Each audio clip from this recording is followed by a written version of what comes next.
So hello guys, welcome back my YouTube channel में आपका स्वागत है। एक बार हम फिर से एक वीडियो लेके आ रखे हैं सैमसंग डबल डोर फ्रिज के ऊपर।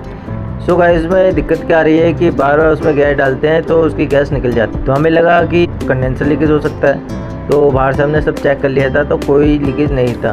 तो फिर दोबारा हमने एक बार गैस डाली, फिर दोबारा निकल गई। फिर हमें कोई डाउट लगा कि पाइप जो है एकदम चिकना हो रहा है, यानी ऑयल सा। तो हमने एक बार ये सोचा कि एक बार यहाँ से एक बार चेक कर लेते हैं। तो यहाँ से चेक किया, देख सकते हैं आप जॉइंट से, बॉडी की जॉइंट के पास से जो है लीकेज है। आपको मैं दिखाना चाहूँगा, अभी आप चेक करो, इतना तगड़ा लीकेज है। तो अब हम इसको करेंगे क्या, इसको यहाँ से फाड़ के इसका थोड़ा सा पाइप और बाहर खींच के इसमें वेल्डिंग करेंगे। तो आइए स्टार्ट करते हैं। इसका ये जो एक्स्ट्रा हिस्सा है, इसका थोड़ा सा चादर को काट लेंगे, काट के इस पाइप को थोड़ा सा बाहर को बैंड करके तो इसका लीकेज बंद करेंगे। वीडियो में लास्ट तक बने रहिए।